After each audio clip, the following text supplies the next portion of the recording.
దేవుణ్ణి ఎందును పెట్టి మనం ఆరాధించాలి, ఎందును పెట్టి స్తుతించాలి, ఎందును పెట్టి కనపరచాలి అంటే దేవుడు ప్రతిసారి, ప్రతిరోజు, ప్రతి సమస్యకు కూడా ఒక పరిష్కారంగాను మనల్ని ఆదుకుంటూ, మనల్ని కాచి కాపాడుతూ, మనందరినీ కూడా తన రెక్కచాటును భద్రపరుచుకుని కంటికి రెప్పలా కాసుకుంటూ మనం పోషిస్తూ ఇంతవరకు మనల్ని సజీవులుగా ఉన్నందుకు ఆయన ఎంతైనా మనం కనపరిచి స్తుతించాలి. దేవుణ్ణి ఆరాధించడం అంటే 2 పాటలు పాడుకుని 4 మాటలు చెప్పుకుని కానుకలు వేసుకునేది కాదు. వ్యక్తిగతంగా దేవునితో మనకు సంబంధం కలిగి ఉండాలి, వ్యక్తిగత సంబంధం కలిగి ఉండాలి. మన జీవితం దేవునికి ఆరాధన అయి ఉండాలి. ఎన్నిసార్లు మనం ఆ మాట ధ్యానించుకున్నా మర్చిపోయే స్వభావం మానవుల్లో ఉంటుంది కాబట్టి ప్రతి వారం దేవుడు మనల్ని గుర్తు చేస్తూ మనకు ముందుకు సాగిస్తూ వస్తున్నాడు. ఈరోజు మనందరం కూడా సంఘముగా కూడి ఆయన సన్నిధిలో కూర్చుని, ఆయన పాదాల కాడ కూర్చుని, తండ్రి నాతో ఏం మాట్లాడతాడో అని ఆసక్తి కలిగి, ప్రేమ కలిగి, ఆయన పలికే ప్రతి ఒక్క మాట మన హృదయాన్ని భద్రపరచుకోవాలి.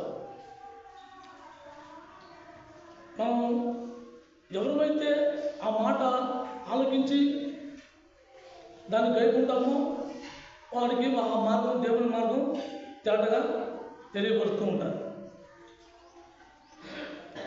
ఆత్మపూర్వంగా మనం ఎదిగిన వారమైతే దేవుడు పలికే ప్రతి మాట లోపాలను సరిచేస్తూ ముందుకు సాగిస్తారు. వ్యక్తిగతంగా ఆలోచించే వ్యక్తులైతే ఇది నా కోసమే చెప్పారు, నా గురించే మాట్లాడారు, నన్నే అన్నారు అనే స్వభావంతో అనుకుంటూ ఉంటారు. కానీ ఎప్పుడైతే ఇక్కడ నిలబడి మాట్లాడేది వాడు కాదు, దేవుడే అని గ్రహింపు కలిగి ఉంటారో వారికి దేవుడి మార్గం స్పష్టంగా అర్థమవుతుంది. అందుకని యేసుక్రీస్తు ప్రభు ముందుగానే మనతో ఆ మాట చెప్పించాడు. స్వర్గీయులు తన స్థానంలో, సేవకుడు తన స్థానంలో ఘనత పొందలేడు అని. ఎందుకంటే యేసు ప్రభుని ఏమన్నారు? మరియమ్మ కొడుకు కాదా, యేసపు కొడుకు కాదా, వాళ్ళ అన్న చెల్లెళ్ళు తమ్ముళ్ళు ఇక్కడ ఉన్నారు, వాళ్ళతో అన్న కాదా యేసు? అందుకే ఆయన స్వగ్రామంలో ఆయన అద్భుతాలు చేయలేకపోయాడు. ఎందుకు? వాళ్ళకి విశ్వాసం లేదు.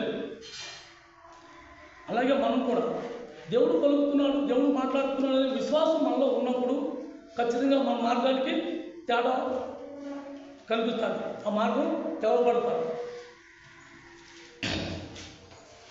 వ్యక్తిగతంగా మనం ఆలోచించుకోవాలి, వ్యక్తిగతంగా దేవునితో సామర్థ్యం కలిగి ఉండాలి.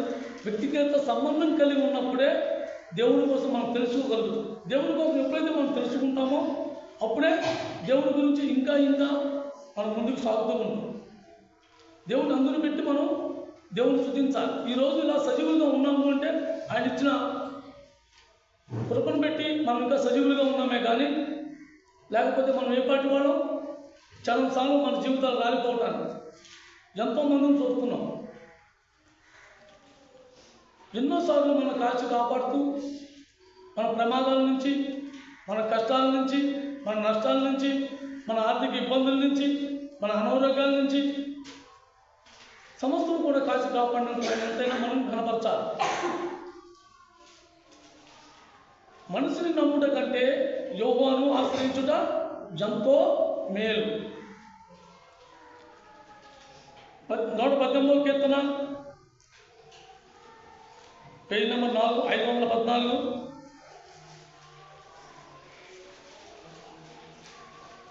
118వ కీర్తన పేజీ నెంబర్ 514.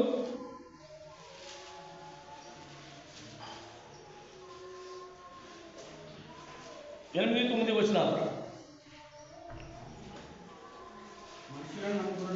మనుషులను నమ్ముకున్నట్టు కంటే యెహోవాను ఆశ్రయించుట మేలు. యెహోవాను ఆశ్రయించండి. మేలు. మనిషి నమ్మకం ఎంతసేపు మనల్ని కాపాడుతాడు, ఎంతసేపు మనం మంచి మార్గంలో నడిపిస్తాడు, ఎంతసేపు మన సహాయకుడిగా ఉంటాడు. మనకు ఏదైనా ఇష్యూలు వచ్చినప్పుడు, మనం ఏదైనా చిరాగ్గా మాట్లాడినప్పుడు స్నేహాలు కూడా తెగిపోతూ ఉంటాయి. కానీ మన దేవుడు ఆ జీవంగల దేవుడు నిన్ను నన్ను విడిచిపెట్టే దేవుడు కాదు. మనం ఎలాగున్నా, మనం ఏ స్థితిలో ఉన్నా, ప్రభా నేను తప్పిపోయా అని అడిగినప్పుడు నా బిడ్డ నేనున్నాను అని జాగ్రత్త దేవుడు మన దేవుడు. మన కష్టకాలంలో ఆదుకునేవాడు మన దేవుడు. మన ఆపదల నుంచి మన ఆపదలన్నీ కూడా బాపేవాడు మన దేవుడు. మన పాపాల నుంచి, మన కష్టాల నుంచి, మన నష్టాల నుంచి సమస్తం విడిపించుకుని ఈరోజు నిన్ను నన్ను ఆయన ద్వారా నడిపించుకుంటూ ఆయన సన్నిధికి చేరటానికి, ఆ పరలోకం చేరటానికి, ఆయనతో సమానంగా మనం కూర్చోబెట్టుకోవడానికి ఆయన కుమారుని భూమి మీద పంపించి, మనం దేనికి అర్హులము కామో, దేనికి మనం అర్హులమో దాని నుంచి మనం తప్పించి, దేనికి మనం అర్హులము కామో దాన్ని మనం వారసులుగా చేశాడు తన కుమారుడు ద్వారా. మనిషి స్వభావం ఎలా ఉంటుంది? దేవుడిలాగా చేయగలడా? మంచి మాటలు చెప్పగలడా? కుయుక్తులతో కొన్ని పన్నాగాలు చెప్తారు తప్ప దేవుడి మార్గాన్ని మాత్రం మనుషులు నడిపించలేదు. మనం ఎంతోమంది మన చుట్టూ ఉన్నవాళ్ళు అన్యులుగా మనం జీవించినప్పుడు వాళ్ళ స్వార్థాల కోసం మనం వాడుకున్నవారే కానీ, అరే బాబు నువ్వు ఆ వ్యసనం మానేరా, ఇలా బతుకురా, ఈ సత్యాన్ని అనుసరించరా, దేవుడి వైపు తిరగాలని ఎవరన్నా మనం చెప్పారా? మనందరూ కూడా వాళ్ళ స్వార్థాలను ఉపయోగించుకుంటారు. మానవుడి స్వభావం వాళ్ళ అక్కల కోసం, వాళ్ళ అవసరత కోసం, వాళ్ళ ఘనత కోసం ఉపయోగించుకుంటూ ఉంటారు. కానీ దేవుడు అలా కాదు. నిన్ను నన్ను గణపరచడానికి ఆయన దీనుడైపోయాడు. నిన్ను నన్ను లేవనెత్తడానికి ఆయన పాపంగా మారిపోయాడు. మనం ఎలాంటి స్థితిలో ఉన్నా సరే ఆ స్థితిలో మనం ప్రేమించడానికి ఆయన సర్వాధికారాన్ని విడిచిపెట్టుకుని తన కుమారుడుగా ఈ భూమి మీదకి వచ్చాడు. అలాంటి దేవుడిని నమ్ముకుంటాం మేలా, మనుషులు ఆశ్రయించడం మేలా? మనుషులు ప్రేమ ఎంతసేపు ఉంటుంది? గట్టిగా మాట వాదాపవాదం వస్తే చాలు, స్నేహాలు కూడా తెగిపోతూ ఉంటాయి, బంధుత్వాలు తెగిపోతూ ఉంటాయి, రక్త సంబంధాలు తెగిపోతూ ఉంటాయి. ఎందుకు? నన్ను కనపరచలేదు, నన్ను చిన్న చూపు చూశాడు.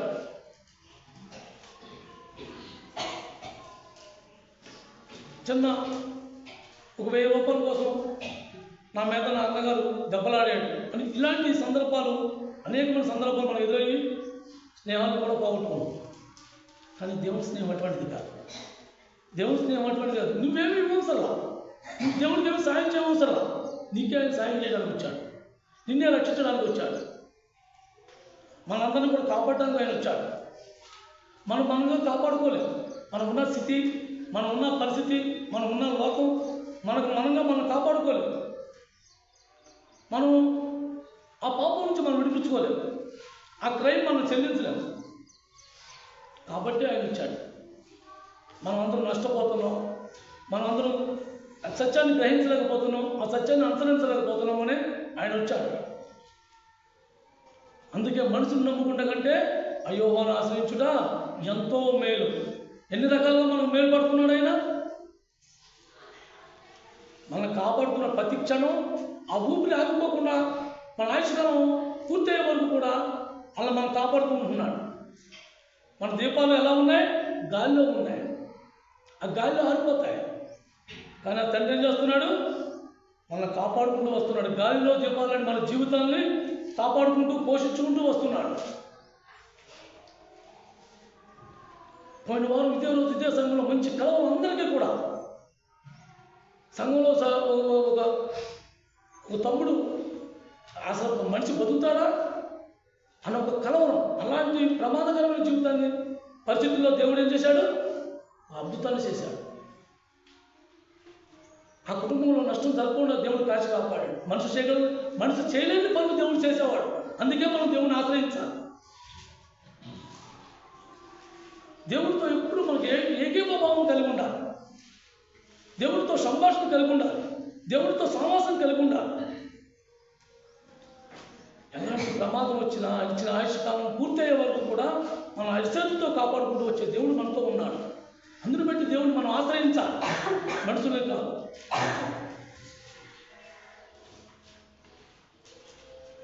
యెషయా గ్రంథం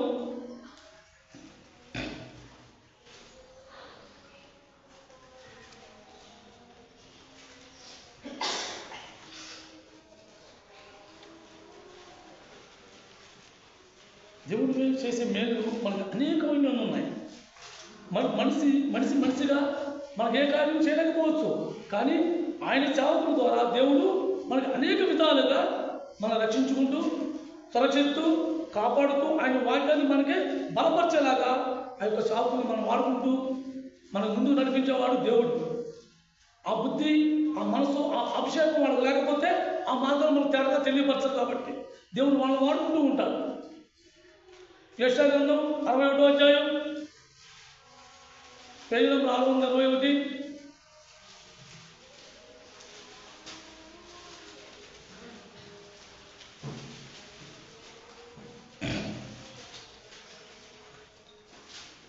యెషయా గ్రంథం 61వ అధ్యాయం పేజీ నంబర్ 621 మొదటి వచనం. ప్రభువు యెహోవా ఆత్మ నా మీదకి వచ్చి ఉన్నది, అభిషేకించును, నలిగిన హృదయము గల వారిని దృఢపరచుటకును, చెరలో ఉన్న వారిని విడుదలను. చాలు. ఎందుకు అభిషేకించాడు? ఆయన సావుకుని దేవుడు ఎందుకు అభిషేకించాడు? ఆ యేసుక్రీస్తు ప్రభువును అభిషేకించినట్టే ఈరోజు సావుకుని కూడా అభిషేకించాడు. ఎందుకు అభిషేకించాడు? మనలను దీనులకు, అంటే మనకి ఏమీ తిరిగి మూర్ఖులుగా మనం ఉన్నప్పుడు, పనికిరాని స్థితిలో మనం ఉన్నప్పుడు, ఎనికి లేని మనల్ని గుర్తెరిగి మనకు ఒక మంచి సేవకుడిని ఇచ్చాడు. ఆ సేవకుడి ద్వారా మనకి అనేక మర్మాలు మనకు తెలియపరిచాడు. మనలాంటి దీనులకు సువార్త, స్వచ్ఛమైన సువార్త బోధించడానికి ముందు ఆ యేసుక్రీస్తు ప్రభువుని పంపించాడు, తర్వాత సేవకుడిని పంపించాడు. ఒక పోంచి పెట్టండి ఎవరు. ఆ సేవకుడి ద్వారా మనకు అనేకమైన మర్మాలు, ఆ మార్గాన్ని తేటపరచడానికి యేసుక్రీస్తు ప్రభు వచ్చాడు. తర్వాత సేవకుడి ద్వారా మనకి అనేకమైన మర్మాలు బయలుపరిచాడు. అలాగే నలిగిన హృదయం గల వారిని దృఢపరిచాడు. బాధలో ఉన్నావా? దుఃఖపడుతున్నావా? నువ్వు నలిగిపోయావా? దేవుడు ఎవరో తెలియక, దేవుడు తెలుసుకోలేక దుఃఖిస్తున్నావా? ప్రభు ఆయన ఒక మాట ద్వారా నిన్ను దృఢపరిచాడు. మనమందరం కూడా ఒకగానొకప్పుడు ప్రతి చిన్నదానికి కూడా దుఃఖిస్తూ, బాధపడుతూ, ఏడుస్తూ తిరిగిన వాళ్ళమే. కానీ ఎప్పుడైతే ఆయన అభిషేకం పొందిన వ్యక్తి మనతో ఉన్నాడో, ఆ దుఃఖాల నుంచి, ఆ బాధల నుంచి, ఆ సమస్య నుంచి, ఆ నలిగిన హృదయాన్ని దృఢపరిచాడు. ఆ నలిగిన హృదయం నుంచి మనల్ని దృఢపరిచాడు. యెహోవాను నమ్ముకుంటూ వల్ల ఎన్ని లాభాలు మనకి. ఏ మనుషుడు అలాగే నిన్ను ఓదార్చాడు. ఏదో నామకార్థంగా వచ్చి అలాగా అయిందమ్మా, సరే అమ్మా, జాగ్రత్త అమ్మా అని 2 మాటలు చెప్పి వెళ్ళిపోయేవాడే. కానీ నీకు సరైన పునాదిగా నిన్ను ఆదుకునేవాడు ఆ దేవుడే. ఆ దేవుడు ఇచ్చిన అభిషేకంతో పొందిన వాడే. అందుకే మనం ఎప్పుడు కూడా సత్యాన్ని గ్రహించాలి. సత్యాన్ని గ్రహిస్తే మనం స్వతంత్రులుగా జీవించగలం.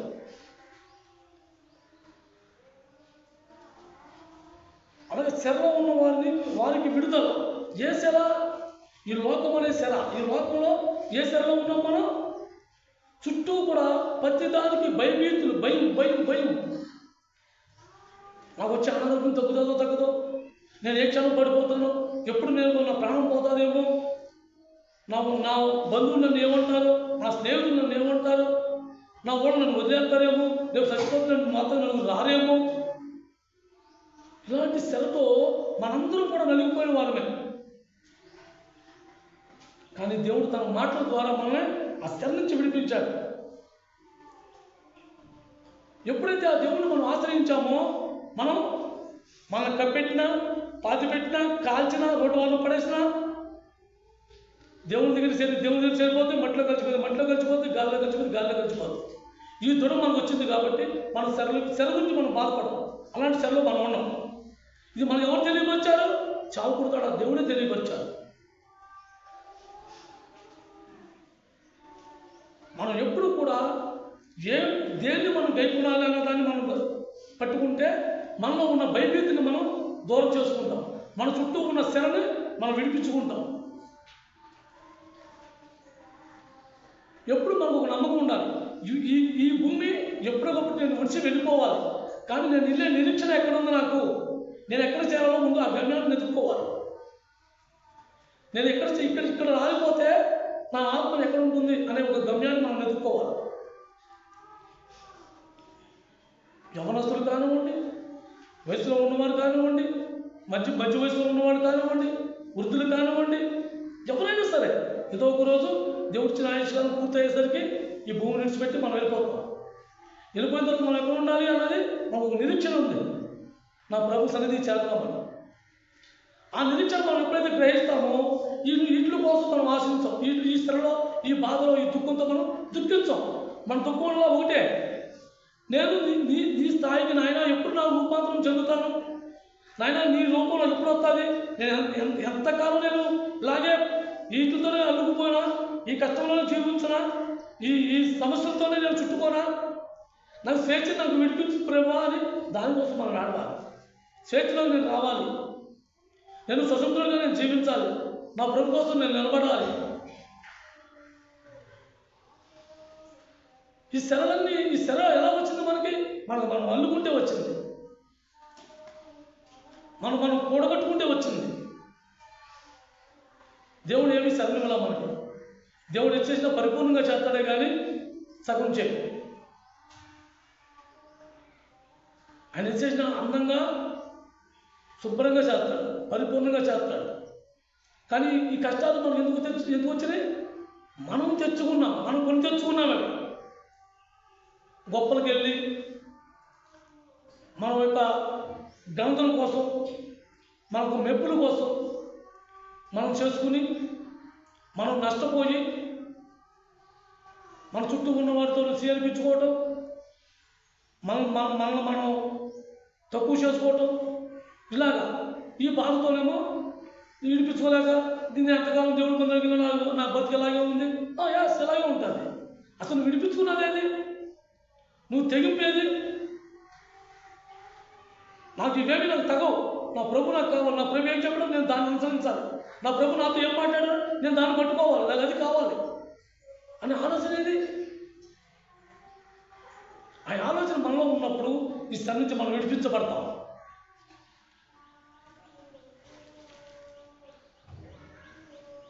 బంధింపబడిన వారికి విముక్తి ప్రకటించాడు. ఏం బంధింపబడ్డాము? ఈ లోకమనే ఆస్తి అంతస్తులతోనూ, రక్త సంబంధికులతోనూ, బంధుభీతితోనూ ఈ లోకంలో మనం బంధింపబడ్డాం.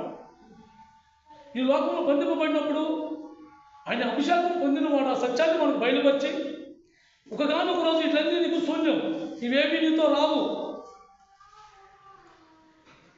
నువ్వు చేరవలసింది ఆ పరలోక తండ్రి దగ్గరికి, నీ గమ్యం ఏమిటో నువ్వు ఎత్తుకో అని మనకు బోధించినప్పుడు, ఆ బోధన మనం అనుసరించినప్పుడు ఆ ప్రకారం మనం విడిపించబడ్డాం. మనం ఎక్కడున్నాం? చుట్టూ అడవి చెట్ల మైగా మనం ఒకసారి ఒక వ్యక్తి అక్కడో మొక్క దేవుడు మనలాంటి ఆత్మీయంగా ఎదగాలనుకున్న వాళ్ళు వేశాడు. వాళ్ళకి ఏముంటాయి? ఎక్కువగా అనేకమైన వృక్షాలు, పాదులు, పనికిరాని చెట్లన్నీ కూడా ఆ చెట్టు ఎదుకోకుండా అల్లేస్తూ ఉంటాయి. ఎప్పుడైతే ఆ బంధుప్రీతి అనే లోక సంబంధమైన వాటిలన్నింటినీ కూడా మనం చెరుపుకుంటూ, దేవుడు మనల్ని చెరిగేశాడు, అన్ని శుభ్రం చేశాడు, కానీ మళ్ళీ మనం ఎన్నుకోకుండా కాపాడుకోవాలి, జాగ్రత్త పడాలి. అట్లన్నింటిలో కూడా మనం తెంపుకుంటేనే కానీ నిజమైన సత్యాన్ని మనం అనుసరించాం. తెంపుకుంటామంటే నువ్వు శాశ్వతంగా వాళ్ళతో మాట్లాడుతూ మానేసి వాళ్ళతో స్నేహం చేయకుండా ఉంటాం, వాళ్ళని ప్రేమించకుండా ఉండడం కాదు. నీ దేవుడు ఏవైతే చెప్పాడో ఆ ప్రకారంగా జీవించడం, నీ ప్రేమ మాత్రం ఎప్పుడు యథార్థతగానే ప్రేమించడం. నీ చేతనైతే సహాయం చేయటం, చేతకపోతే మౌనంగా ఊరుకోవడం. అంతేగాని కీడు మాత్రం మనం తలపెట్టకూడదు. ఎందుకంటే దేవుడు మనకి ఇచ్చిన ఒక గొప్ప వరం అది. దాన్ని మనం కాపాడుకుంటే దేవుడితో ఆయన స్వరూపంలోకి మనం మారతాం. మనం ఎటువంటి బందికాలంలో మనం బంధింపబడ్డామో ఆ బందీ నుంచి దేవుడు మనం విడిపించాడు. ఈ లోకం అనే బంధం నుంచి విడిపించడానికి అందరికీ సాధ్యం కాదు. అది మానవుడికి అసలు సాధ్యం కాదు. అందుకనే మనిషిని నమ్ముకున్న కంటే యోహాను నమ్ముకుంటా ఎంతో మేలు. ఆ మేలు ఆ దేవుడు మనం ఆచరిస్తే, ఆ దేవుడు మనం అనుసరిస్తే దేవుడు మనకు చేసే మేలు మనకు ప్రత్యేకంగా మన స్పష్టంగా కనిపిస్తుంది.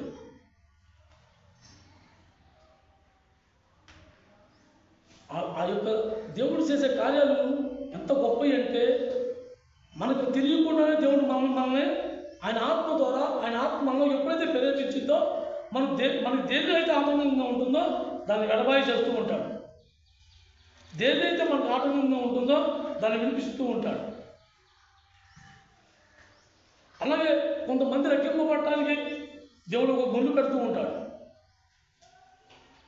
ఆ ముళ్ళు లేకపోతే దేవుడు ఎప్పుడు మనం గైకొనలేదు.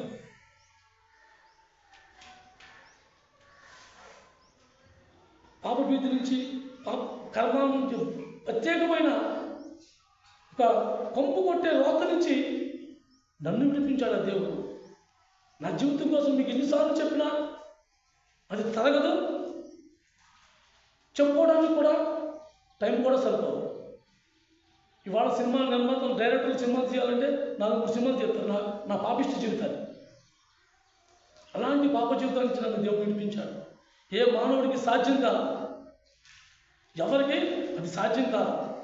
ఎవరు నాకు ఆ మార్గాన్ని చూపించాలి. చావుకుడు ఒకే ఒక్క మాట, భుజం మీద చేసి దేవుడి చిత్తమైతే నువ్వు వెళ్ళడం జరుగుతుంది, దేవుడి చిత్తం కాకపోతే నువ్వు తలకి లేచి చచ్చిపోయినా ఆ ఒక్క మాట ఫస్ట్ దేవుడు నాతో ఆ సావుకుడితో నాకు పలికించిన మాట.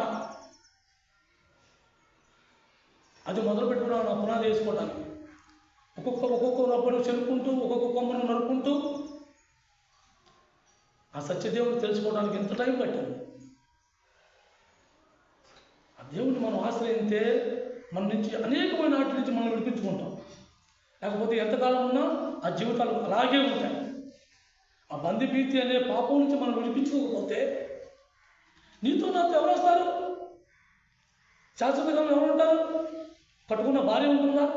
కట్టుకున్న భర్త ఉంటాడా? కన్న బిడ్డలు ఉంటారా? కన్నవాడు ఉంటారా? ఎవరుంటారు? ఎవరు ఉండరు. కానీ శాశ్వత కాలం ఉండేది ఆ పరలోక తండ్రి ఒక్కడే. అందుకనే ఆయనతో మనం కలిసి ఉండగానే ఆయన మార్గాలు మనం చూపించాలి. ఆయన సువార్త మనకు ప్రకటించడానికి, మన మార్గాలని మన శ్రమ నుంచి మనం విడిపించడానికి ఆయన కుమారుడి భూమి మీదకి వచ్చాడు. మనం బందీగా ఉన్నాం, బందీలు అయిపోయాం ఈ లోకానికి. సాతానికి మనం బందీలు అయిపోయాం. ఈ లోకం అంటే ఎవరిది? లోకం సాతానుది. వానికి బందీలు అయిపోయి ఉన్నప్పుడు ఆ పరలోక తండ్రి తన కుమారుణ్ణి ఈ భూమి మీద పంపించి ఆ బందీల నుంచి మనం విడిపించాడు. మనకి ఇప్పుడు స్వేచ్ఛ. ఎవరేమనుకుంటారని భయం లేదు.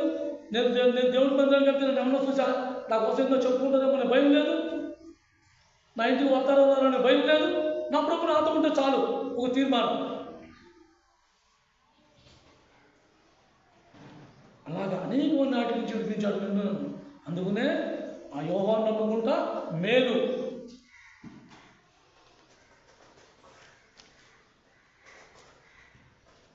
రోమీయులకు రాసిన పత్రిక 12వ అధ్యాయం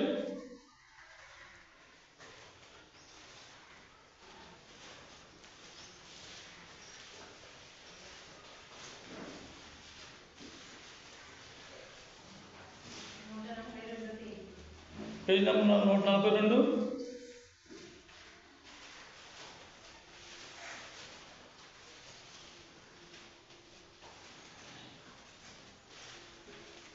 2వ వచనం. మీరు ఈ లోక మర్యాదను అనుసరింపక ఉత్తమమును అనుకూలమును సంపూర్ణమైన దేవుని చిత్తమేదో పరీక్షించి తెలుసుకున్నట్లు మీ మనస్సు మారి నూతనముల వల్ల రూపాంతరం పొంది. చాలు. మనం ఎప్పుడైతే దాని నుంచి మనం విడిపించుకుంటున్నామో మళ్ళీ మనం ఈ లోకం వైపు చూడకూడదు. ఈ లోకంలో నాకు ఆ ఘనత కావాలి, నాకు ఆ గొప్ప కావాలి, నేను ఇలా చేస్తే గొప్ప వస్తుంది, ఇలాగైతే పెద్దలు నన్ను ఆశీర్వదించారు అనే ఒక స్వభావం చాలామంది ఉంటూ ఉంటుంది. కానీ దేవుడు మనల్ని ఆ నుంచి మనం విడిపించాడు. లోక ఘనత, లోకంలో దేవుడు ఎవరు మనకు తెలియనప్పుడు యేసుప్రభువుని నమ్ముకుంటే మన కష్టాలు తీరుతాయని ఎవరో పెద్దలు చెప్పినప్పుడు ఆ ప్రకారం మనం ఆశ్రయించాం. అలాగే నాకు దేవుడి గురించి తెలియనప్పుడు ఆ క్రిస్మస్కి మందిరానికి మా పెద్దమ్మ వాళ్ళు వెళ్ళేవారు. వాళ్ళు కూడా వెళ్ళినప్పుడు వాళ్ళతో ఈ పాటలు పెట్టేవాళ్ళు. ఆ పళ్ళు పాడుకుని ఆ పాట దగ్గరికి వెళ్ళి ఆ పళ్ళు పాడుకుని మళ్ళీ వాటితో తిన్నగా ఇంటికి వచ్చేవాళ్ళమా? లేదు, కోచేసాలు వేసేవాళ్ళు. అలాగే దేవుడు నమ్ముకుంటే మనం కూడా ఇలా పళ్ళు తేవాలేమో, అట్టుపళ్ళకి వెళ్ళట్టాలేమో, పాటలు పాడతారేమో అనుకున్నాము. అది ఎలాగైంది? ఆచారం అయింది. ఇప్పుడు కొన్ని మందిలో అదే ఆచారం పాటిస్తూ ఉన్నారు. అట్టుపళ్ళకి వెళ్ళవటం, వాటి మళ్ళీ పాటలు పెట్టడం, మళ్ళీ పంచి పెట్టుకోవడం. యేసుక్రీస్తు ప్రభు తన శరీరాన్ని ఎలాగైతే రొట్టె చేసి మనకు పంచాడో అలాగే మనం రొట్టె ఇవాళ పంచాలే తప్ప అట్టుబడులను లేకపోతే యాభై పళ్ళలో లేదు. దేవుని ఆత్మ, దేవుని వాక్యము అట్టుబడుల్లోనూ యాభై పళ్ళలో లేదు. అలాంటి మనలో ఉండాలి. అది మనం పంచాలి. ఆ రొట్టె మనం పంచివ్వాలి. లోక మర్యాదలు లోకంలో ఆడు చేస్తున్నాడని ఈడు చేస్తున్నాడని ఆడు గొప్పలకు పోయి నష్టపోతుమే తప్ప అది మర్యాద ఏమవుతుంది? ఆ కాంచెప్పుడు ఇల్లు పొగుడతారు. అబ్బా ఎప్పుడు లేదని సంవత్సరం జాస్వాగర్ మందిరంలో పెట్టారా లైటింగ్, ఒక మాదిరిగా పెట్టరు. ఆ కాంచెప్పుడు లైటింగ్ బాగానే ఉంటుంది. మన జీవితాల్లో లైటింగ్ ఉండాలని దేవుడు చెప్తున్నాడు. లోక మర్యాదలు మానేయి, లోకంలో అనుసరించే వాటిని మానేయి. తప్పులేదు, పెట్టుకుంటూ తప్పు కాదు. కానీ దాన్నే పెట్టుకుని, దాన్నే పొగుడుకుని, దాన్నే గంతులేసి దాని వైపు సొంతం చూడు, అది తప్పు. దేవుడు మనతో ఏం మాట్లాడుతున్నాడో, దేవుడు మనకు ఏం బోధించాడో దాన్ని అనుసరించాలి. దేవుడు పని చేయడం తప్పు కాదు. దేవుడు క్రమం ఏంటో తెలుసుకుని ఆ పని చేయాలి. దేవుడు క్రమం ఏంటో తెలుసుకుని ఆ పని చేయాలి. దావీదు ఏం చేశాడు? ఆ మనసాన్ని సొంతకి కొత్త బండి చేయించి బండి తీసుకుని వెళ్ళాడు. తన మందు మనపడుతుంది మొత్తం జనందరినీ తీసుకెళ్ళాడు. జనందరినీ తీసుకెళ్ళినప్పుడు ఆ మనసు ఆ ఎద్దులు కాలు జారినప్పుడు మందసం పడిపోతుందేమోని అందులో ఒక ఆయన ఆ మందసం పట్టుకోవడానికి ఏమైపోయాడు? చనిపోయాడు.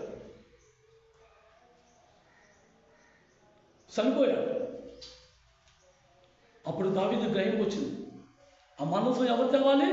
లేవీయులు మోసుకు రావాలని. దేవుని పని దేవుని క్రమం చొప్పున చేయాలి. కానీ మనంగా గొంతులేయడానికి మనం చేసుకునేది కాదు దేవుని పని. దేవుడు ఏం చెప్తున్నాడో ఆ ప్రకారమే చేయాలి. ఆ ప్రకారంగానే దాన్ని కొనసాగించాలి. పూర్వం వాళ్ళు అలా చేశారు, మనం కూడా అలాగే పాటిద్దాం.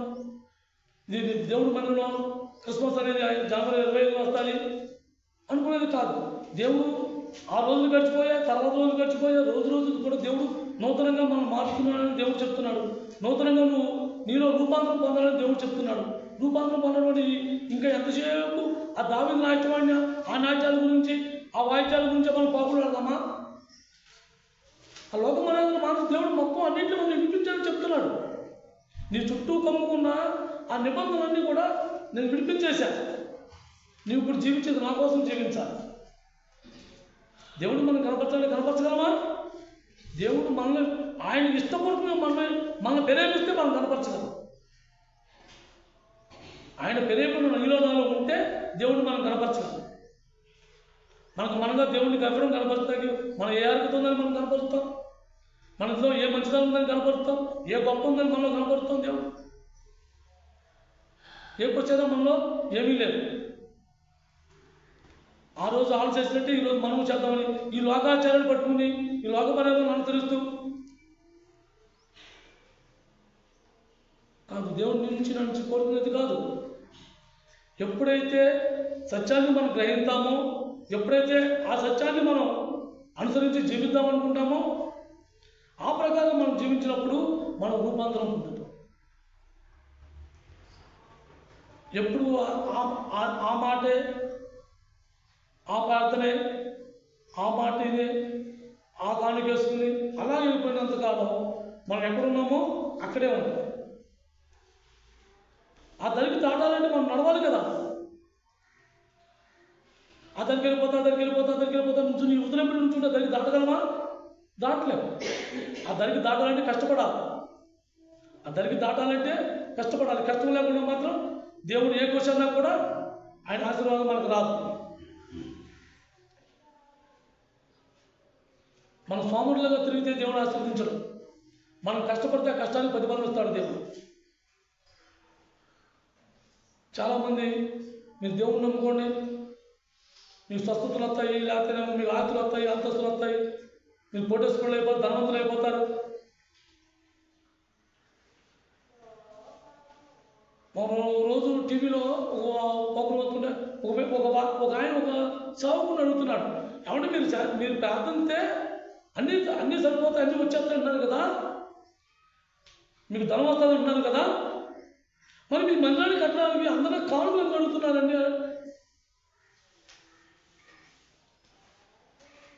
ఈ కానుకలు పోగు చేయడం కూడా, మందిరం కడతాము కానుకలు కూడా అంటాం కూడా, ఇది కూడా లోకాచారం. ఈ లోకంలో ఇదివరకు దశాగ్ని చూడటానికి మోసే పర్వతం మీదకి వెళ్ళినప్పుడు వాళ్ళు ఏం చేశారు, అందరి దగ్గర బంగారం పూజ చేసుకుని ఎలాగైతే దేవుడిని చేసుకున్నారు దోడనే దేవుడిని, అలాగే ఇప్పుడు యుగాలు కూడా మనం అలాగే చేస్తున్నాం. నీ దగ్గర ఉందని పూజ చేసి మందిరం కట్టడం. దేవుని పని చేసేవాడు వాడు సైలెన్స్ వాడు పని చేసుకుపోతాడు. కానీ ఇలాంటో తిరిగి నువ్వెంత చేసుకుని చెప్పుకునే వాళ్ళకు అది దేవుని పని కాదు.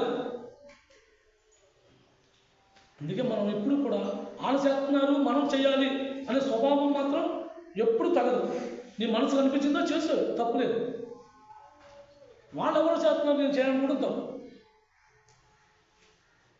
వాళ్ళ ముందు వాళ్ళు అలా చేశారు, ఇప్పుడు మనం కూడా అలాగే చేయాలనుకుంటాం, ఇంకా పెద్ద పాపం. ఇది లోకాచారం అవుతుంది.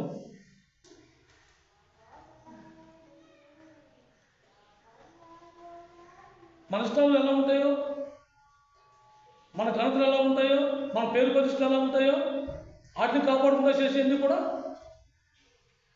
ఆ లిస్టులోకి వస్తాయి, లోకాచారంలోకి వస్తాయి. మనం దేన్ని అనుసరించాలో దాన్ని అనుసరించాలి. అయితే మనం చెప్తాం నీట్లీ కాదు. యెషయా-గ్రంథం 29వ అధ్యాయం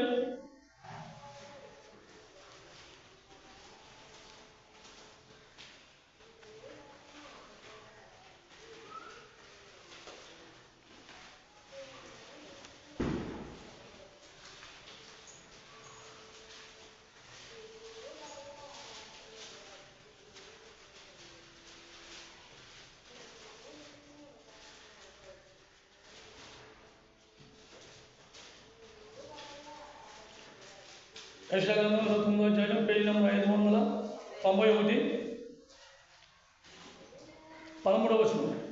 ఈ ప్రజలు నోటి మాటతో ఎప్పుడున్నారు, కథలతో కనపడుతున్నారు కానీ తమ హృదయం నాకు దూరం చేసుకుని ఉన్నారు.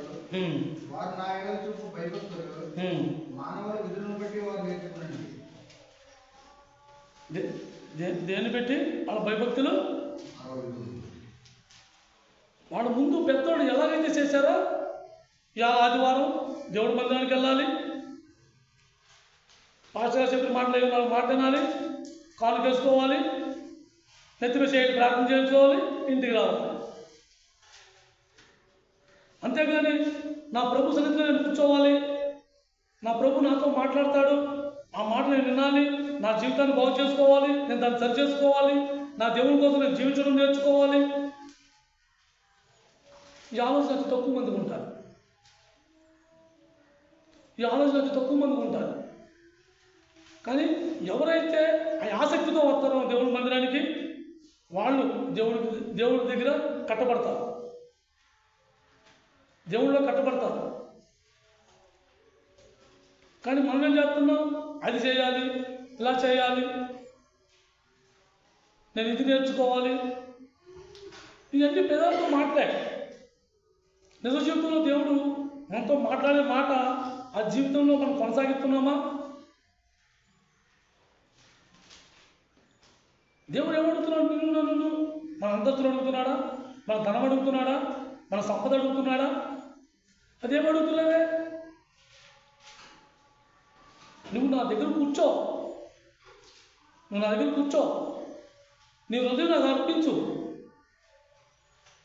నువ్వు పెద్దలతో పక్కనైతే నేను తన్నావు, నీ హృదయంతో మీరు కూర్చో, నీ హృదయం నాకు అర్పించు. ఆ ప్రకారం నువ్వు మనం జీవిస్తే ఆయన దాన్ని చూసి ఆనందపడతాడు.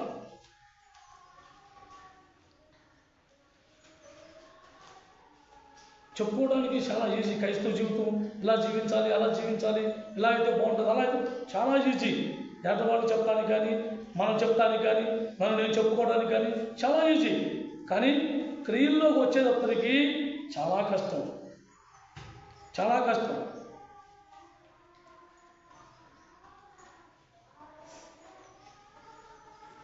అందుకనే దేవుడు ఏమడుగుతున్నాడు? నువ్వు సత్యంగా జీవించు చాలు. దేవుడు నిన్ను నన్ను అడిగి 3 మాటలు. దేవుని ఎదుట దేన మనసు కలిగి సత్యమును అనుసరించి జీవించమంటాడు. మేఘా సువార్త, మేఘా గ్రంథం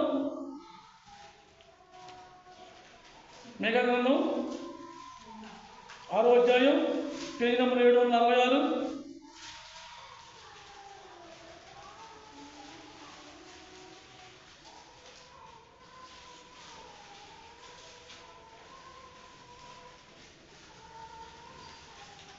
మేఘా గ్రంథం 6వ అధ్యాయం పేజీ నెంబర్ 746.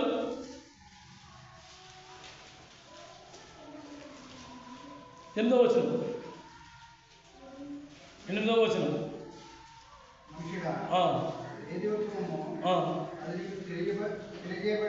నీకు తెలియజేయబడి ఉన్నది, న్యాయముగా నడుచుకుంటూ కనికరమును ప్రేమించుటయు దేన మనసు కలిగి ప్రవర్తించుటయు దేవుని యందు ప్రవర్తించుటయు. ఇంతే కదా యెహోవాను అడుగుతున్నాడు. ఏమడుగుతున్నాడు? మన మీద ఆయన బండ్లెత్తాడా, భారం మోపాడా? దేవుని సన్నిధిలో ఒక్క అరగంట కూర్చోవడానికి మనకు నొప్పి. దేవుడు ఏం మాట్లాడుతున్నాడో అది తెలుసుకుని ఆ ప్రకారంగా మన జీవితాలు సరి చేసుకోవడానికి, దేవుని సన్నిధిలో కూర్చోవడానికి మనకు బాధ. దేవుని మాట అంటే మనం అంత నిర్లక్ష్యం. కానీ మనం దేవుడు వివరించేయాలి, దేవుడి దగ్గర మనం అన్నీ పొందేయాలి. దేవుడు మనకు ఏదైతే అంటే జరిగిపోవాలి, అస్సలు లేట్ అవ్వకూడదు. కానీ దేవుడి కోసం మనం ఏమిచ్చాం? మనం కష్టపడ్డ కష్టాచితం దశంభాగం కొడుతున్నాడా దేవుడు?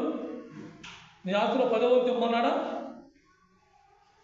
నీకు ఇచ్చిన ఆయుష్కాలంలో 10వ వంతు నువ్వు ముందుగానే చనిపోని చెబుతున్నాడా దేవుడు? కొని అసలు ఏం అడుగులేదే. ఆయన అడిగింది, ఆయన నీకు నాకు చెప్పేదల్లా మనం ఏమైతే చేయగలమో వాటిలో చెప్తున్నాడు. ఆయన ముందే తెలియపరిచాడు, నువ్వు సత్యంగా జీవించాలని. నీకు ముందే తెలిసి ఉన్నదా కదా.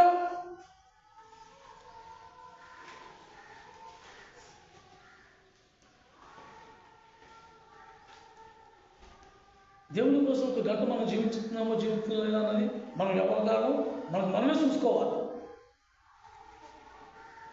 మనం నష్టపోయిన తర్వాత అయ్యో ప్రభా జరిగిపోయిన తర్వాత వచ్చేది ఏం లేదు. నష్టం జరిగిపోయిన తర్వాత వచ్చేది ఏం లేదు. ఆ నష్టం జరగకముందే దేవుని దగ్గర మనం గోజాడాలి. ప్రభా నా జీవితం నువ్వు తీసేసిగా పోయించుకున్నా, నువ్వు నడిపించు. అది ముందుగానే దేవుడు నిర్ణయించింది జరిగిందా? ఆయన చిత్త ప్రకారం జరుగుతుంది. దాన్ని జవాబు తెప్పించలేదు. ఎందుకు? మనకు మొట్టికాయలు కొంచెం అవసరం, చిన్న చిన్న దెబ్బలు మనకు అవసరం. ఎందుకు? మనం జాగ్రత్త పడడానికి, దేవుని ఆత్మీయంగా దేవుని తెలుసుకోవడానికి, దేవుని సన్నిధిలో మనం జీవించడానికి, దేవుని కోసం నిలబడడానికి. పెద్దోళ్ళు ముందే పెట్టాల శాస్త్రం. చేతులు కాలేక ఆదరట్టుకుంటే ప్రయోజనం? ఆ చేతులు కాలం ముందే చూసుకోవాలి. ఆ నష్టం జరగకముందే మనం దేవుడి దగ్గర ఎప్పటికప్పుడు ప్రతిరోజు ఏంటి సొంత పనులు మానేసుకుంటున్నావా? అనేకమైన పనులు, ఈ పని అయిపోతే ఆ పని, ఆ పని అయిపోతే ఈ పని, ఏ పని ఆ పని, ఆ పని, ఎన్ని పనులు చేసుకుంటాం సాయంత్రం నుంచి, ఉదయం నుంచి సాయంత్రం వరకు. దాంతో నువ్వు పోతుంటే దేవుడితో నువ్వు ఎంతసేపు పడుతున్నావు? అసలు దేవుడికి ఇచ్చే సమయం ఉందా మన దగ్గర? దేవుడికి దేవుని సరి మనం కూర్చుని అయ్యో ప్రభు నా జీవితం ఎలా ఉందని చెప్పుకునే సమయం అన్నా ఉందా అసలు మన దగ్గర? ఎదురు పెట్టి చూసి నువ్వు కనికలు పడుతున్నావా? ఆ కనికలు పడే మనసు మనకు కావాలంటాడు దేవుడు. ఎప్పుడైతే ఆ కనికరం మనలో ఉందో దేవునికి ఇష్టలుగా మనం జీవిస్తాం. నేను నుంచి దాని నుంచి కోరుకునేది ఆయన అదే.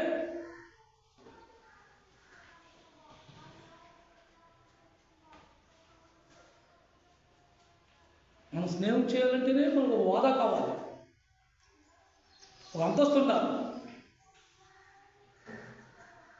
కానీ యేసుక్రీస్తు ప్రభు అలా అనుకుంటే మనం అక్కడ ఉండేవాళ్ళం. ఆయన వాదాకి, ఆయన అంతస్తుకి మనం తగిన వాళ్ళమా? అసలు మనకి కొంతమందితో కోరుకుంటే ఏం వచ్చాను ఆయన మనకు కోరుకుందా? కానీ మనం ప్రేమించాడు. మన ప్రేమ ఎప్పుడు కూడా యథార్థత అయి ఉండాలి. ఇందాక ఆయన ప్రేమతో నింప పాట పాడు. అసలు నిజంగా పాటలో ఎంత అర్థం ఉంది.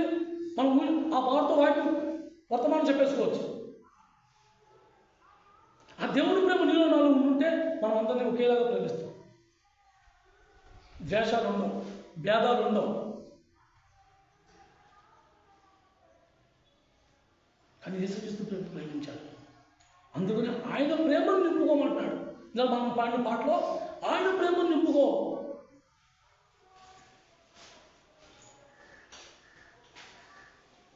ఆ ప్రేమ మనలో ఉండాలి, కనికరం ఉండాలి. దేవుని ఎదుట యథార్థత కలిగి దీన మనసు కలిగి ఉండాలి. పైకి చూపించుకునే దీన మనసు కాదు దేవుడు కోరుకునేది. దేవుని ఎదుట యథార్థత కలిగిన దీన మనసు కావాలి.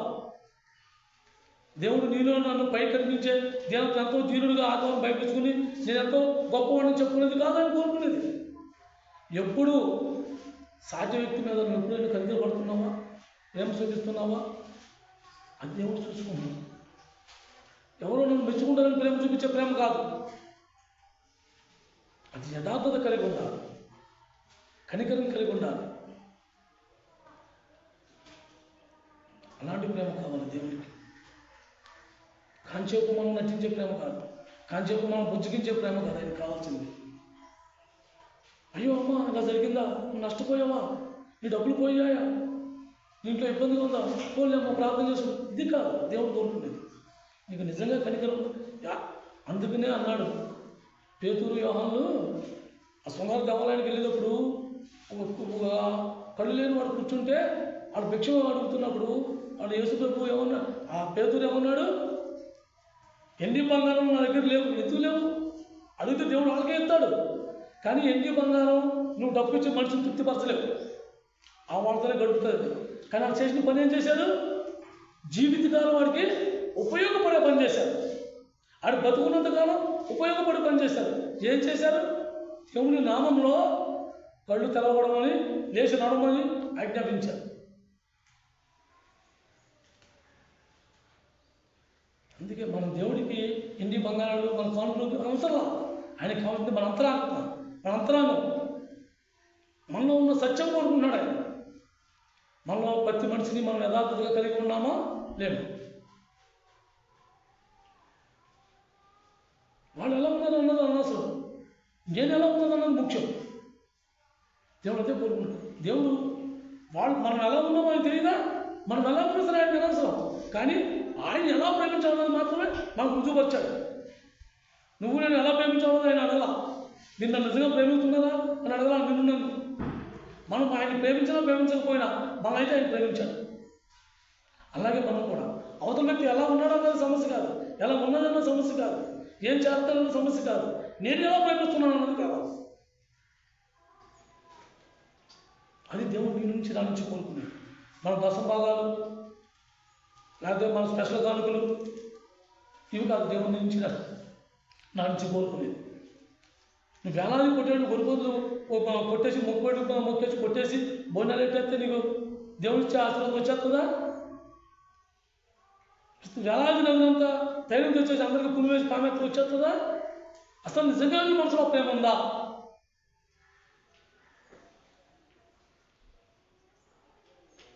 వాళ్ళకి నేను చేయాలి అని తప్పన నీలో ఉంటే దేవుడు నీకు తోడై ఉంటాడు.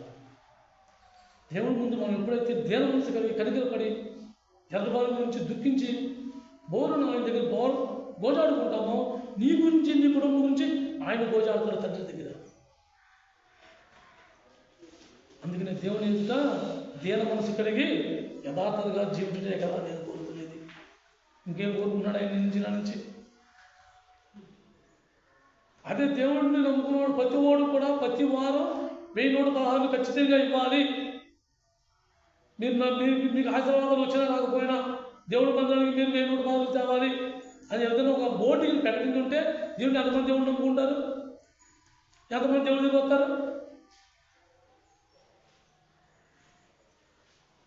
ఏదో మనకు తోచింది మనం చేయగలిగింది మనం చేస్తాము. దేవుడు వాటిని కూడా ఆశించలా, అవి కూడా నిన్ను ఆశించలా. దేవుడు అడిగితే నేను ఒకటి అడుగుతున్నాడు, నువ్వు సత్యము చెబుతూ యథార్థత కలిగి దేవుడు ఎదుట దేన మనసు కలిగి జీవించమంటున్నాడు.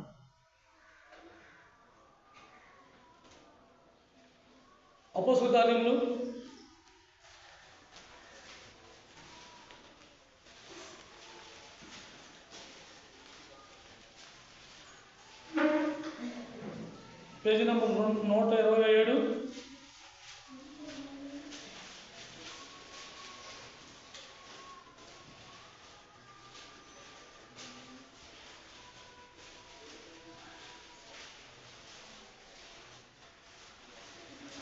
127 పేజీ నెంబర్ అపోస్తల కార్యములు 24వ అధ్యాయం 16వ వచనం. 24వ అధ్యాయం 16వ వచనం. ఈ విధమున నేనును దేవుని ఎడలను మనుషుల ఎడలను ఎల్లప్పుడూ నా మనస్సాక్షి నిర్దోషముగా ఉన్నట్లు అభ్యాసము చేసుకునేను. మనం ఎప్పుడు కూడా దేవుని ఎదురు కానీ మనుషుల ఎదురు కానీ మన మనస్సాక్షి నిమ్మలంగా ఉండాలి. ఎప్పుడైనా ఎదరు వ్యక్తికి కానీ ఎదరు వారికి కానీ ఏదైనా మనం తలపెట్టినప్పుడు మన మనస్సాక్షి ఏం చేస్తుంది? గద్దిస్తూ ఉంటుంది, మనకి కలవరం పుట్టిస్తూ ఉంటుంది. ఆ మనస్సాక్షి దేవుడు పెట్టిన ప్రతి ఒక్కడికి దేవుడు పెట్టాడు. కానీ మన క్రైస్తవులు ఎప్పుడైతే ఒక వ్యక్తికి ఏదైనా చెడ్డ తలంపు వచ్చినా కానీ మనస్సాక్షి రోజిస్తూ ఉంటుంది, మనిషి నిద్ర పట్టనివ్వదు. అలాగే మన సాక్ష్యం మన జీవితం ఎలా ఉండాలి? దేవుడి ఎదుట ఎలాగైతే దేన మనసు కలిగి నువ్వు జీవిస్తున్నావో మనుషులకు కూడా కనిపించుకోవాలి. లేకపోతే నీ దేవుడి ప్రేమ ఎలా తెలుస్తుంది? చాలామంది ఏంటి నువ్వు చేసే పని అన్నావు అనుకో, నేనేం చేస్తాను నాకు నా దేవుడికి తెలుసు, నేనేం చేస్తున్నాను నేను ఎలా ఉన్నానో నాకు నా దేవుడికి తెలుసు. నీకు నీ దేవుడికి తెలిసినప్పుడు నువ్వు దేవుడు నమ్ముకున్నవాడు అని నీతో వస్తే ఆడికి ఆశీర్వాదం వస్తుందని ఆడికి ఎలా గ్రహింపడుతుంది? నీ సాక్ష్యం దేవుని ఎదుట మనుషుల ఎదురు కూడా నీ మనస్సాక్షి నిర్మలమై ఉండాలి, యథార్థత అయి ఉండాలి. నేను రోజు మందిరం వచ్చినంత మాత్రాన, నేను వాక్యం బోధించినంత మాత్రాన నాలో జీవితం లేనప్పుడు నన్ను ఎవడో నమ్మడు, నేను చెప్పేది ఎవడో ఎండు.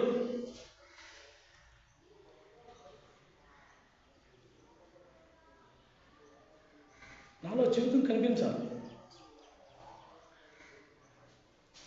వాక్యం ద్వారా వాక్యం చెబుతుంటే రాయి లాంటి గుండ్లపై పగిలి రాతి గుండ్లు కూడా నీళ్లు గారిపోయి మంచి మనస్సాక్షి కలిగి దేవుని మందిరం వచ్చేవాళ్ళు అనేక మంది ఉన్నారు.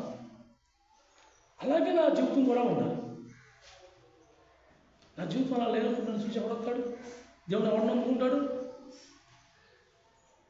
ఇవాళ దేవుని నామాన్ని అవమానపడుతున్నాడు. ఎలా అవమానపడుతున్నాం? వాళ్ళ చావు గురించి చెప్తున్న వాళ్ళు అనేక మందిని మా కుటుంబం వచ్చి అనేవి చాలాసార్లు అంటూ ఉంటారు. అది ఒకసారి బాధతో ఉంటారు. అదే మనం ఎలాంటప్పుడు చావు మానేసుకుంటే మంచిది కదా, ఎందుకు దేవుని అవమానపడుతున్నాం? అందుకనే కదా ముందుగానే మాట ఆశించాడు బైబిల్లో, నా వల్ల నీ వల్ల నా నామం అన్ను జనులు ఎదుట అవమానపడుతుంది. ఎవరు అవమానపడుతున్నారు దేవుణ్ణి? క్రైస్తవులే, అన్నులు కాదు. అన్నులకి దేవుడు అంటే భయం. మన దేవుడు అంటే మహాభయం తెలుసా? అయ్య బాబోయ్, యేసు ప్రభువు నమ్ముకోవాలంటే చాలా కరెక్ట్గా ఉండాలి, లేకపోతే నమ్ముకున్నా కంటే నమ్ముకుండా ఉంటే మంచిది బాబోయ్ అంటారు. కానీ మనకి ఎంత నిర్లక్ష్యం తెలుసా దేవుడు అంటే? ఇది కూడా వెళ్తానే మనం పాపం చేస్తున్నాం, వెళ్తానే తప్పు చేస్తున్నాం. ఈ కాన్సెప్ట్ ఇంటికి రాదు. మన ఆలోచన విధానం, మన మనసు, మన చూపు అనేక రకాలుగా మనం తప్పుకుంటూ ఉంటాం. అందుకే మన మనస్సాక్షి నిమ్మలమైంది అయిందా? మనస్సాక్షి నిమ్మలమైంది అయిందా అంటే ఏ మనుషుడు మనకు దాన్ని నేర్పడు. ఎవరు నేర్పుతారు? ఆ దేవుడే నేర్పుతాడు. అందుకే మనుషులను ఆశ్రయించుట కంటే యెహోవాను ఆశ్రయించుట ఎంతో మేలు. ఎన్ని రకాలుగా నిలుపునకు ఎన్ని రకాల మర్మాలు తెలియవచ్చాడు? లోకాశ్రయాన్ని, లోక గణతల్ని, లోక మర్యాదల్ని అనుసరిద్దాను. అలాగే మనసాక్షి లేకుండా నువ్వు ఎన్ని మాటలు దేవుని మాటలు చెప్పినా ఎవరు దాన్ని వినరు. అలాగే నువ్వు బందీలో ఉన్నావు, బంధింపబడి ఉన్నావు, నీకు దేవుడు స్పష్టంగా చెప్తున్నాడు. ఆ బందీ నుంచి వినిపించవచ్చాయి బయటికి, దేవుడు చెప్తున్నాడు, నువ్వు ఇలా ఉండు, దీన్ని విడిచిపెట్టు, దీన్ని వదిలే, నీ రకంగా నడు, దేవుడు చెప్తున్నాడు. చెప్పినప్పుడు మనం ఆ ప్రకారం జీవించలేనప్పుడు మనం చూసి ఎవరు వస్తారు? యేసుక్రీస్తు ప్రభు అయితే అన్నాడు, లోకానికి మీరు జ్యోతులై ఉన్నారు. ఆ వెలుగు మనలో ప్రకాశించాలి అంటే మనం జనాన్ని కూడా చూపించుకోవాలి. దేవుడికి నాకు తెలుసు, దేవుడికి ఎందుకు తెలిసినప్పుడు నిన్ను చూసి ఎవరు వస్తాడు? కాబట్టి మనం ఎవరిమైనా సరే దేవుని సన్నిధిలో వచ్చాము అంటే ఏదైతే నేర్చుకుంటున్నామో ఆ నేర్పుతనం మన జీవితంలో కనిపించినప్పుడు అవతల వ్యక్తికి ఆశ పుట్టాలి. నేను నీతో రానా, నేను నీతో వద్దాం అనుకుంటున్నాను, ఆశ.